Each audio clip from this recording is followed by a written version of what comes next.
స్థానిక నాయకులకు కూడా ఒక్క విషయం ఈ వేదిక మీద నుంచి చెప్పదలుచుకున్నాను.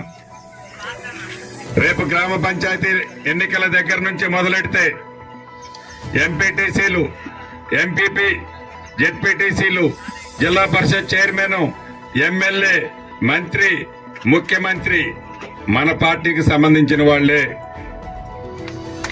మీరు గ్రూపులు పెట్టుకొని సామాన్య ప్రజలకు ఇబ్బంది పెడితే మెయిన్ లీడర్లను పక్కన పెడతాను, డైరెక్ట్ గా ప్రజలతోనే లింక్ అవుతాను. ప్రజలతోనే లింక్ అవుతాను. దయచేసి మెయిన్ లీడర్లంతా ఇక పద్దాకా చెప్పను, ప్రజలకు నష్టం కలిగే పని మీరు గ్రూపులు పెట్టుకొని చేస్తే నాకు ప్రజలు ముఖ్యము. మిమ్మల్ని సైడ్ చేసేసి డైరెక్ట్ గా ప్రజలకే నేను యాక్సెస్ పెట్టుకుంటాను. గ్రూపులకు అతీతంగా మీరంతా కలిసి పనిచేసుకోండి. మీ అందరినీ ప్రేమిస్తా, అందరినీ గౌరవించుకుంటా, ఎవరు స్థానం వాళ్ళకి ఇస్తా.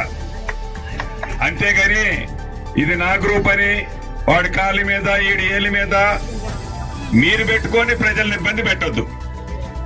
ఇది చివరిసారికి లాస్ట్, చెప్పేది ఉండదు, ఆచరించడమే ఉంటది. మళ్ళీ మొత్తం కూడా తొక్కేది ఉండదు. లీడర్లు డైరెక్ట్ పబ్లిక్ తోనే యాక్సెస్ వెళ్ళిపోతాను. నష్టం మీకే జరుగుద్దని చెప్తూ, మీరు ఎట్లయితే ప్రేమ అభిమానంతో నన్ను ఆశీర్వదించి దీవించారో, ఈ రాబోయే 4 సంవత్సరాల 7 నెలలు మీ